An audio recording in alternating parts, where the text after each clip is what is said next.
There's something almost magical about slicing open a ripe tomato from the grocery store, scooping out those seeds, and turning them into a full garden's worth of plants.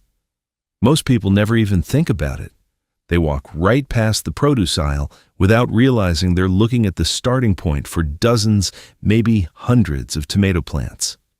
I'm going to walk you through the entire process today, from picking the right tomato at the store all the way through transplanting, care, and even saving seeds so you never have to buy tomato starts again. And stick around toward the end, because I've got a bonus tip that's going to help you create a self-sustaining cycle of tomatoes year after year without spending another dime. Let's get into it. Growing tomatoes from a store-bought fruit puts you back in the driver's seat. You control the variety, the quality, and eventually the cost drops to practically nothing. We're going to cover selecting the right tomato, extracting and preparing seeds, starting them indoors, transplanting, ongoing care, and then how to save seeds so the whole cycle repeats itself. It all starts with making a smart choice at the grocery store, so let's jump in there. I'll be straight with you. This first step is where most people set themselves up for failure without even knowing it. They grab whatever tomato looks good on the shelf, take it home, scoop the seeds out, and then wonder why nothing germinates or why the plants that do come up produce fruit that looks nothing like what they bought. The issue comes down to one word: hybrid. Most tomatoes you'll find at a conventional grocery store are hybrids. They were bred by crossing two different parent varieties to get specific traits: uniform size, longer shelf life, thicker skin for shipping. The problem is, seeds from hybrid tomatoes don't grow true to the parent. You might get something, sure, but it could be smaller, misshapen, or just bland. Sometimes they won't germinate at all. Your job at this stage is to find an heirloom or open-pollinated tomato.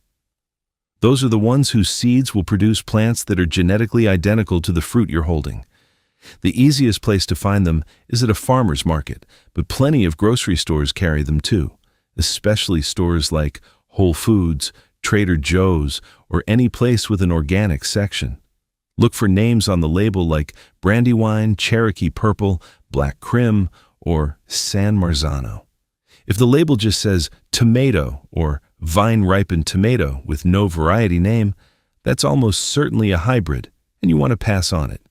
Pick a tomato that's fully ripe, deep color, gives just slightly when you press it, and smells like an actual tomato at the stem end. That ripeness matters because it means the seeds inside have had time to fully mature. A tomato picked too early might have underdeveloped seeds that won't germinate reliably. I go for the ripest one on the shelf, even if it's a little soft. You're not buying it for a salad. You're buying it for what's inside. You've got your tomato picked out. You know it's heirloom or open-pollinated. Time to get those seeds out and ready for planting. This part is messy, I won't sugarcoat it, but it's simple once you know the process. Cut the tomato in half across the middle, not stem to bottom, but around the equator. That exposes the seed cavities and makes it easy to squeeze or scoop the seeds out. Take a spoon and scrape the seeds along with all that gel and juice into a clean jar or cup. You don't need to be surgical about it. Get the pulp, the gel, everything. That gel coating around each seed actually contains germination inhibitors, nature's way of making sure the seeds don't sprout while they're still inside the fruit. We need to break that down, and the way to do it is fermentation. Add about a quarter cup of water to the jar, give it a stir, and then set it somewhere warm with a loose cover. A paper towel held on with a rubber band works perfectly. You're going to leave this alone for 2 to 3 days. It's going to look disgusting. A layer of white mold will form on top, and it's going to smell like something you forgot in the back of the fridge. That's exactly what you want. That fermentation is breaking down the gel coating and also killing off some seed-borne diseases, which is a nice bonus. After 2 to 3 days, I usually check at 48 hours and go from there. The good seeds will have sunk to the bottom of the jar. The pulp, mold, and bad seeds will be floating on top. Pour off that top layer carefully, then add fresh water and swirl. The good seeds stay on the bottom. Pour off the cloudy water again. Repeat this 2 or 3 times until the water runs mostly clear and you're left with clean seeds sitting at the bottom. Dump those seeds onto a paper plate or a piece of parchment paper, not a paper towel, because they'll stick to it and you'll lose half of them trying to peel them off. I learned that one the hard way. Spread them out in a single layer and let them dry for 5 to 7 days somewhere warm and out of direct sunlight. Once they're fully dry, they'll feel hard and they won't stick together. At that point, you can plant them right away or store them in a small envelope in a cool, dry place for up to 5 years. That takes care of seed prep. Getting them started indoors is the next piece of the puzzle. This is the part most people overcomplicate. You don't need a fancy setup. You don't need a greenhouse or expensive grow lights right off the bat, though a simple shop light helps. What you need is a few basic supplies and a little patience. Fill small pots or seed trays with a quality seed starting mix. Not garden soil, not potting soil, seed starting mix. It's lighter, drains better, and it's sterile, so you're not introducing diseases or weed seeds right from the start. Moisten the mix before you fill your containers. You want it damp all the way through, like a wrung-out sponge. If you fill the containers first and try to water from the top, the water tends to channel through and leave dry pockets. And plant 2 to 3 seeds per cell or small pot, about a 1/4 inch deep. That's shallow, barely covered. I push them in with the tip of my finger and then just lightly brush the mix over the top. Mist the surface gently and then cover the tray with plastic wrap or a humidity dome to hold in moisture. You're creating a mini greenhouse effect. Temperature matters more than light at this stage. Tomato seeds germinate best when the soil is between 70 and 80 degrees Fahrenheit. Below 65, germination slows way down. Below 60, and you might be waiting 3 weeks or more, if they come up at all. I keep mine on top of the refrigerator or on a heat mat. A basic seedling heat mat runs about $15 to $20, and it's honestly one of the best investments I've made for starting seeds. Takes the guesswork right out of it. You should see sprouts in 5 to 10 days if the temperature is right. Once those little green loops push through the surface, get the plastic wrap off immediately and get them under light. A sunny south-facing window can work, but the seedlings tend to get leggy, tall and thin, stretching toward the light. A shop light hung 2 to 3 inches above the tops of the seedlings, running 14 to 16 hours a day, gives you stocky, strong plants. Raise the light as they grow, always keeping it close. It took me a few seasons to figure this out, but the single biggest difference between weak seedlings and strong ones is light. Not water, not fertilizer, light. Give them enough and everything else falls into place. Once your seedlings have their first set of true leaves, those are the second set of leaves that look like actual tomato leaves, not the rounded seed leaves that came up first. Thin to 1 plant per cell. Just snip the weaker ones at the soil line with scissors. Don't pull them out or you'll disturb the roots of the one you're keeping. Hey, if you're getting something out of this, hit that subscribe button. More growing guides like this are on the way. All right, let's keep going. Your seedlings are a few weeks old, they're looking strong, and you're probably itching to get them outside. I get it. But skip the hardening off process, and you're asking for trouble. Plants that have been living indoors under artificial light have never dealt with wind, direct sun, or temperature swings. Put them straight into the garden, and they'll go into shock. Scorched leaves, wilting, sometimes they just give up entirely. Hardening off takes about 7 to 10 days. Start by setting your seedlings outside in a sheltered, shady spot for 2 to 3 hours on the first day. Bring them back in. Each day, add another hour or so of time outside and gradually introduce more direct sunlight. By day 5 or 6, they can handle several hours of direct sun. By day 7 through 10, they should be spending the full day outside and can stay out overnight as long as nighttime temperatures are staying above 50 degrees Fahrenheit. I know it sounds fussy, but this step makes a real difference. I've lost entire batches of seedlings by rushing this. Plants that are hardened off properly establish faster, grow stronger, and start producing fruit sooner than ones that were shocked by a sudden transition. It's a week of patience that pays off for the whole season. While your seedlings are toughening up, make sure your garden spot is ready. Tomatoes need full sun. 8 hours a day is the target, and more is better. The soil should drain well and be rich in organic matter. If you've got heavy clay or sandy soil, work in a good 2 to 3 inches of compost before planting. That fixes both problems, loosens clay, and helps sand hold moisture. You've hardened off your seedlings. Your garden bed is prepped. Time to get those plants in the ground, and this is where you can really set yourself up for a great season or a disappointing one. Wait until your soil temperature is consistently at least 60 degrees Fahrenheit. I check mine with a cheap soil thermometer, $5 or $6 at any garden center. Planting into cold soil stunts the roots, and the plant just sits there, looking sad for weeks. In most parts of the country, that means waiting until 2 weeks after your last frost date. If you're in zones 8 or 9, you might be planting as early as March. Zones 5 or 6, you're probably looking at mid-May. Don't rush it. A week of patience here is worth more than a month of trying to nurse a struggling plant back to health. I lost a few crops before I figured out what was going wrong with my transplanting technique. Turns out, the secret with tomatoes is to plant them deep, way deeper than you'd think. Strip off all the lower leaves, leaving just the top 2 or 3 sets, and bury the stem all the way up to those remaining leaves. Every one of those little hairs along the stem will turn into roots once it's underground. More roots means a stronger plant, better water uptake, and ultimately more fruit. Dig your hole deep enough to accommodate that buried stem, usually 8 to 12 inches depending on the size of your transplant. Drop a handful of rock phosphate or bone meal in the bottom of the hole before you set the plant in. That phosphorus is going to feed the developing root system right from day one. Set the plant in, backfill with soil, and press gently to eliminate air pockets. Give it a deep watering right away to settle everything in. Spacing depends on how you plan to manage the plants. If you're going to let them sprawl or just use basic cages, give them 2 to 3 feet between plants. If you're going to prune them to a single stem, what's called the cordon method, you can get away with 12 to 18 inches. I grow mine as cordons because I can fit more plants in less space, and the airflow between them helps prevent disease.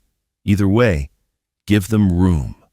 Crowded tomatoes are disease magnets. Trust me on this one. Get your support system in place at planting time, not 6 weeks later when the plant is flopping over and you're trying to wrestle a cage around it without snapping branches. Whether you use cages, stakes, a string trellis, or whatever works for your setup, do it now. I use an overhead structure with twine running down to each plant. Each plant gets its own string to climb, and I use small clips to secure the stem as it grows. The whole system supports about 40 plants and costs maybe $20 in twine and hardware. If you're only growing a few plants, a sturdy 6-foot stake driven a foot into the ground next to each plant works great.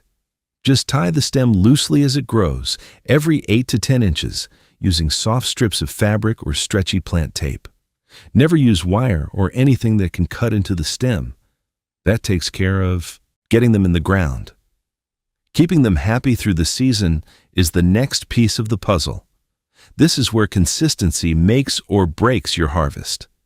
Tomatoes want evenly moist soil, not soggy, not bone dry, just consistently damp a few inches down. Wild swings from dry to soaking wet cause the fruit to crack. I've watched it happen dozens of times. The skin can't expand fast enough to keep up with the sudden water intake, so it splits open. Those cracks aren't dangerous to eat around, but they invite mold, and they're just disappointing after all that work. A drip irrigation system is the gold standard if you can swing it. It keeps water at the root zone, off the leaves, and delivers it slowly and evenly. If you don't have drip, water deeply every 2 to 3 days rather than a little bit every day. You want those roots chasing water down deep, not staying shallow near the surface. And always water at the base of the plant, never overhead. Wet leaves on a tomato plant are an invitation for blight, mildew, and every fungal disease in the book. Mulch is your best friend here. 2 to 3 inches of straw, shredded leaves, or wood chips around the base of each plant does 3 things at once: holds moisture in the soil, keeps soil temperature stable, and prevents rain or irrigation from splashing soil-borne pathogens up onto the lower leaves. I mulch every single tomato I grow, and the difference is night and day compared to bare soil. For fertilizing, I keep it simple. At planting time, the compost I worked into the bed, plus the rock phosphate in the hole, gives the plant everything it needs to get established. After about a month, I switched to a tomato-specific fertilizer, something with a higher middle number for phosphorus, which supports flowering and fruit production. Most good tomato fertilizers also include calcium, which is critical for preventing blossom end rot. I feed every 2 to 3 weeks through the growing season. It took me a while to realize that more fertilizer doesn't mean more tomatoes. Overdo the nitrogen, and you'll get a gorgeous, bushy plant with tons of dark green leaves and hardly any fruit. The plant puts all its energy into growing foliage instead of producing tomatoes. So, follow the directions on whatever fertilizer you choose and resist the urge to add extra. Pruning is one of those things that feels wrong the first time you do it. You've spent weeks nurturing this plant, and now I'm telling you to start cutting pieces off. But trust me on this one. Pruning is the difference between a plant that gives you a handful of tomatoes and one that loads up with fruit all season long. The concept is straightforward. Your tomato plant has a main stem that grows straight up. Where each leaf branch meets that main stem, you'll notice a little shoot starting to grow in the crook, right in the armpit, so to speak. Those are called suckers, and if you leave them alone, each one becomes its own branch with its own leaves, its own suckers, and eventually its own fruit. Sounds great, right? More branches, more fruit? Not exactly. All those extra branches are pulling energy away from the main stem, and instead of getting a reasonable number of large, flavorful tomatoes, you end up with a jungle of foliage and a bunch of small, underwhelming fruit. I'll save you some grief here. Start pinching suckers early when they're small, an inch or 2 long. At that size, you can snap them off cleanly with your fingers. Let them get bigger than a pencil's thickness, and you'll need pruners, and the wound takes longer to heal, which opens the door for disease. I walk my plants every 2 to 3 days and pinch anything that's popped up in those armpits. Takes maybe 5 minutes for 40 plants once you get in the habit. There's one exception I want to mention. If you're growing determinate varieties, the kind that grow to a set size, produce all their fruit at once, and then they're done, you don't want to prune them aggressively. They need those branches to produce their full crop. Light pruning to improve airflow is fine, but don't strip them down to a single stem, or you'll cut your harvest in half. Indeterminate varieties, on the other hand, which includes most heirlooms and the majority of what you'll find if you're growing from store-bought tomato seeds, those benefit enormously from single-stem pruning. One more thing I do that's optional, but has paid off for me over the years. That very first cluster of flowers that appears on the plant, I pinch it off. I know that feels criminal when you've been waiting weeks for flowers, but removing that first cluster tells the plant to keep putting energy into roots and stem growth rather than rushing into fruit production. The root system gets stronger, and every cluster of flowers after that one is better supported. It's a short-term sacrifice for a long-term payoff, and I've seen the difference side by side enough times to be a believer.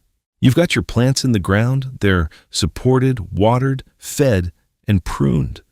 This is the part where most guides stop, but there's one more step that turns this from a one-season project into something that keeps going indefinitely. And that's saving seeds from your best fruit so you can do this all over again next year without spending a cent. This is something I wish someone had explained to me when I first started. The whole point of growing from a store-bought heirloom tomato is that the genetics breed true. That means the seeds from your homegrown fruit will produce plants identical to the ones you just grew. You're not starting over from scratch each time. You're building on what you've already done. And here's the part that gets me excited.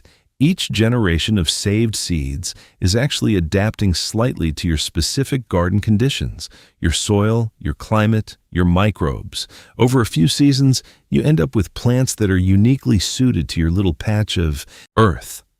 Wait until you have a few really outstanding tomatoes on the vine, the biggest, healthiest, best-looking fruit from your strongest plant. Let those ripen fully on the vine. Pick them when they're deeply colored and slightly soft. Then, do exactly what we did at the very beginning. Cut them open, scoop the seeds, and gel into a jar. Ferment for 2 to 3 days, rinse, dry on a plate for a week, and store in a labeled envelope. Write the variety name and the year on the envelope. Toss them in a cool, dry spot, a drawer, a closet, even the refrigerator, and they'll stay viable for 3 to 5 years easily. I've been doing this cycle for over a decade now with some of my favorite varieties, and it honestly feels like free money at this point. One store-bought tomato turned into 40 plants the first year, and I haven't bought tomato starts or seeds for those varieties since. That's the unlimited part of this whole process. It feeds itself once you get it going. All right, let's talk about what happens when things don't go according to plan, because they won't always, and being ready for problems is half the battle. I've seen this more times than I can count. Tomato leaves turning yellow, starting from the bottom of the plant and working their way up. If the veins stay green while the rest of the leaf goes yellow, that's a classic nitrogen deficiency. A side dressing of compost or a dose of fish emulsion usually turns things around within a couple of weeks. But if the entire leaf is yellowing uniformly, you might be dealing with overwatering. Check the soil moisture before you reach for the fertilizer. Get this wrong and your whole crop suffers. Blossom end rot. You'll notice the bottom of the fruit turning dark brown or black and caving in. It looks like disease, but it's actually a calcium uptake issue, and 9 times out of 10, it's caused by inconsistent watering rather than a lack of calcium in the soil. The plant can't transport calcium to the fruit if the water supply is unreliable. Steady, even watering is your fix. A good tomato fertilizer with calcium helps too, but moisture consistency is the real key. Once a fruit has blossom end rot, it's done. Pick it off and let the plant put its energy into healthy fruit instead. After losing some beautiful plants to blight a few years back, I got serious about prevention. Early blight shows up as dark spots with concentric rings on the lower leaves, almost like a target pattern. Late blight is more aggressive, with large grayish-green water-soaked patches that spread fast. Both thrive in wet conditions. Keep water off the leaves, prune for airflow, mulch to prevent soil splash, and remove any affected leaves immediately. Bag them and throw them in the trash, not the compost pile, because blight spores will survive composting and come back to haunt you next season. If your leaves look dusty white, that's powdery mildew. It usually hits when days are warm and nights are cool, with high humidity. Neem oil sprayed at the first sign will slow it down, and removing the worst leaves helps the plant redirect energy to healthy growth. I keep a bottle of neem oil mixed and ready throughout the growing season, because catching it early makes all the difference. Here's one I learned the hard way. Tomato hornworms can strip a plant bare in 48 hours. These caterpillars are huge, 3 to 4 inches long, but their green color matches the leaves so perfectly that you can stare right at one and not see it. The telltale signs are stripped stems where leaves used to be and small, dark droppings on the leaves below. Handpicking is the most effective method. Go out in the evening with a black light flashlight. Those hornworms glow bright green under ultraviolet light, and suddenly they're impossible to miss. I check my plants every couple of nights during peak season, and it keeps them under control. If you're dealing with cracking fruit, that's almost always a watering issue. A dry spell followed by a heavy watering or a big rainstorm causes the fruit to take up water faster than the skin can stretch. Consistent moisture is the prevention. Mulching helps enormously, and if you know heavy rain is coming, Sometimes picking fruit that's close to ripe and letting it finish on the counter is the smarter move. After all these years, this is still my favorite discovery, and it ties back into the whole self-sustaining approach we've been building toward. You can use your tomato plants to create next year's soil amendment. At the end of the season, when the plants are done producing and the first frost is closing in, chop those plants up, stems, leaves, roots, everything that isn't diseased, and work them directly into a dedicated compost pile. Tomato plants are packed with nutrients they've been pulling from the soil all season. As they break down over the winter, all of that goodness gets recycled back into rich, dark compost that you can use to amend your beds the following spring. I take it a step further. I save the best fruit for seeds, compost the spent plants, and then use that tomato-enriched compost as the base for next year's beds. The seeds go into seed-starting mix grown under lights. The seedlings go into beds amended with last year's tomato compost, and the cycle just keeps rolling. After a few seasons, your soil biology gets so dialed in that the plants practically take care of themselves. I went from buying transplants every spring to having a completely self-contained system, and it all started with one tomato from the produce aisle. It took me a few years to figure this out, but layering tomato compost with a bit of worm castings, maybe a quarter of the mix, creates a soil environment that's noticeably more alive. The plants are healthier, the fruit sets earlier, and I deal with fewer disease problems. It's not instant, but by year 2 or 3, the difference is unmistakable. That's everything you need to turn one store-bought tomato into a never-ending supply. If you've tried this before, drop your experience in the comments. I'd love to hear how it went. Subscribe if you want more growing guides like this, and thanks for watching.